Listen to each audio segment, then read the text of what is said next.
Bienvenue dans cette vidéo démonstration du théorème de Pythagore à destination des élèves de 4e.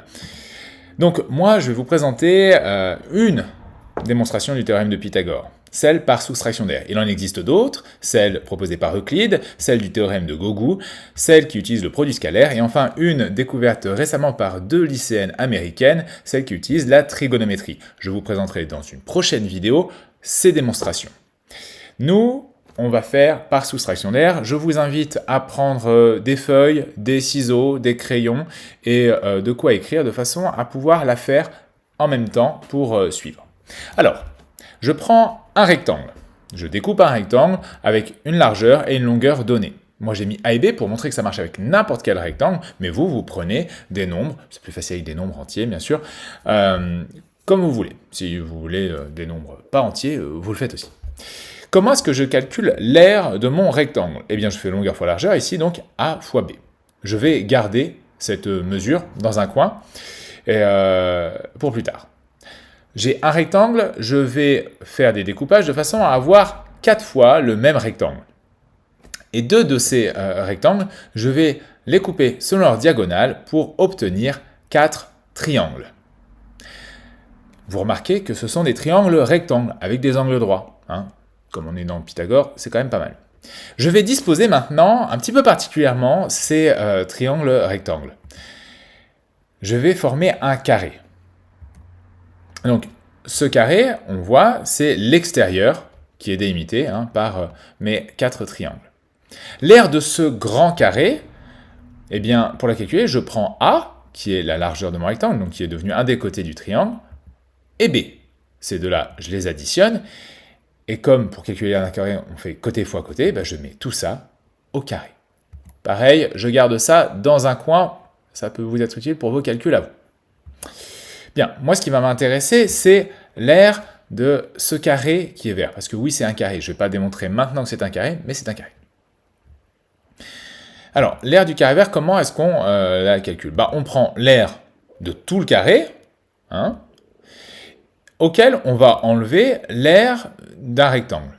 Alors, parce que oui, je rappelle que ça, quand on le prend, c'est un rectangle. Sauf que ce que je viens de mettre en bleu foncé là, il y en a 2.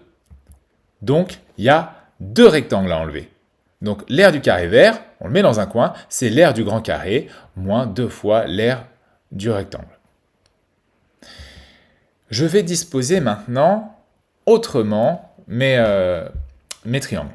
Alors, ce que vous pouvez faire, vous, c'est vous collez vos triangles sur la feuille, dans un carré, puis vous refaites à côté un autre carré, et vous prenez les 2 rectangles qui vous restaient, parce que rappelez-vous, à la base, il y avait 4 rectangles. Et vous les disposez ainsi. De cette manière, vous obtenez 2 autres carrés. Alors, on va observer quelque chose, c'est que l'aire du carré rose plus l'aire du carré orange, eh bien, c'est égal à l'aire de tout le grand carré, auquel on a enlevé quoi? Auquel on a enlevé les 2 rectangles. On les voit ici. Or, l'aire du carré moins 2 fois l'aire du rectangle, on l'a retrouvé aussi ici. Ce qui veut donc dire que l'aire du carré vert, c'est l'aire du carré rose plus l'aire du carré orange. Alors, petit truc, l'aire du carré rose, elle est égale à quoi? Bien, on sait que ce côté vaut A. Donc, l'aire du carré rose, c'est A au carré. L'aire du carré orange, on sait que ce côté vaut B. Donc, c'est B au carré. Et on va se rappeler un petit peu le carré vert, comment il était fait. Il était fait comme ça, donc là, c'est en plus petit. Mais ce côté-là, c'est l'hypoténuse. Donc, on peut dire dans notre triangle, c'est C. Et pour calculer l'aire de ce carré, c'est C au carré. Et comme on a démontré juste avant que l'aire du carré vert, donc qui est égal à C au carré, est égal à l'aire du carré rose sur l'aire du carré orange, eh bien on a démontré le théorème de Pythagore. Le carré de l'hypoténuse est égal à la somme des carrés des 2 autres côtés. Voilà. Si vous avez des questions sur cette démonstration, ou des commentaires, n'hésitez pas à les faire, et j'y répondrai. N'hésitez pas à partager cette vidéo aussi.